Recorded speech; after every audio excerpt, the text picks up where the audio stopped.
नमस्कार। मैं प्रोफेसर सतीश चंद्र झा अपने चैनल में आपका पुनः स्वागत करते हैं। वर्तमान में देवगुरु बृहस्पति वक्रगत अवस्था में आ गए हैं और लगभग यह 4 महीनों तक वक्री स्थिति में ही रहेंगे। शनि देव का भी अभी स्वगृही वक्रगत अवस्था बनी हुई है। दरअसल देवगुरु बृहस्पति अत्यंत ही शुभ ग्रह माने जाते हैं और व्यक्ति के जीवन में अनेक प्रकार के शुभ प्रभाव उत्पन्न करने में उनका ही योगदान होता है। किसी भी जन्म कुंडली में आपके धन स्थान, संतान भाव, दाम्पत्य जीवन, भाग्य स्थान, कर्म स्थान एवं लाभ के स्वामी देवगुरु बृहस्पति को ही माने जाते हैं। और जब भी कोई ग्रह वक्रगत अवस्था में आते हैं तो उनकी शक्तियों में वृद्धि हो जाती है। एक तो देवगुरु बृहस्पति अपनी ही राशि मीन राशि में विद्यमान हैं और उसमें भी वक्रगत अवस्था में है, अतः उनकी शुभता में 4 गुना अधिक वृद्धि हो गई है। अतः देवगुरु बृहस्पति यदि आपके लिए शुभ ग्रह हुए तो आपको इन 4 महीनों में प्रत्येक क्षेत्रों में खूब सफलता देने का कार्य करेंगे। देवगुरु बृहस्पति अभी शनि के उत्तरा भाद्रपद नक्षत्र से संचरण कर रहे हैं और स्वयं शनि देव की भी तीसरी दृष्टि देवगुरु बृहस्पति पर पड़ रही है। अतः देवगुरु बृहस्पति के इस गोचर अवस्था में शनि एवं गुरु में इस प्रकार का संबंध स्थापित हो गया है कि आपके जीवन में यदि शनि देव की कृपा से कोई भी अशुभ प्रभाव उत्पन्न हो गए थे तो उसमें भी कमियां आएगी।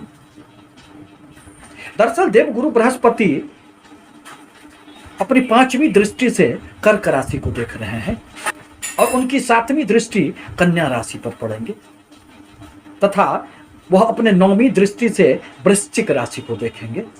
तो मंगल प्रधान मेष राशि के लिए आपके द्वादश स्थान में स्वगृही देवगुरु बृहस्पति वक्रगत अवस्था में आ गए हैं। कोई भी ग्रह यदि स्वगृही होते हैं तो यूं ही उनकी शक्तियों में वृद्धि हो जाती है और यह आपके द्वादश स्थान में स्वगृही बैठकर विपरीत राजयोग का भी निर्माण कर रहे हैं। यह मोक्ष का स्थान माना गया है। अब देवगुरु बृहस्पति आपके द्वादश स्थान में बैठकर खर्चे में थोड़ी सी वृद्धि कर सकते हैं, परंतु बाहरी स्थानों से आपको निश्चित रूप से कुछ न कुछ लाभ मिलेगा। मांगलिक कार्यों में कुछ धन खर्चे हो सकते हैं। यदि जीवन में धन के खर्चे नहीं होंगे, यदि ठहराव होगा तो फिर आएगा कैसे? अतः लाभ तभी संभव होता है जब आपके व्यय की अधिकता बनी हुई रहती है।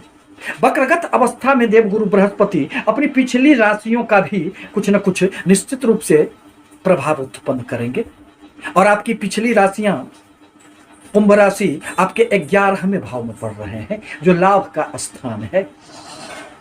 अतः वक्रगत अवस्था में देवगुरु बृहस्पति आपको अनेक स्रोतों से, कुछ नए स्रोतों से धन देने का भी कार्य करेंगे। अतः जहां व्यय होंगे वहां लाभ की भी निरंतरता निश्चित रूप से बनी हुई रहेगी। देवगुरु बृहस्पति अपने 5म दृष्टि प्रभाव से आपके 4थे स्थान को देख रहे हैं। यह 4था स्थान भूमि भवन वाहन का भाव होता है। यहां चंद्रमा की राशि है, यह आपके मन का भी भाव है और यहां पर शनि देव की 7वीं दृष्टि पड़ रही है। शनि एवं कर्क राशि में चंद्रमा में शत्रुवत संबंध होने के कारण आपके मन में जो अनेक प्रकार की समस्याएं उत्पन्न हो गई थी, अब वह देवगुरु के 5म दृष्टि प्रभाव से समाप्त हो जाएंगे। मन में किसी भी प्रकार की दुविधा की जो एक स्थिति बन गई थी, निर्णय लेने में जो आपको कठिनाइयां हो रही थी, मन जो आपका हमेशा ही अशांत बना हुआ रहता था, कार्य में जो आपकी प्रगति रुक गई थी, एक अवरोध का सामना आपको अपने जीवन पथ पर करना पड़ रहा था, वो सारी की सारी बातें शनि देव के प्रभाव बस उत्पन्न हो गए थे। परंतु देवगुरु बृहस्पति आपके भाग्य स्थान के भी स्वामी बनते हैं।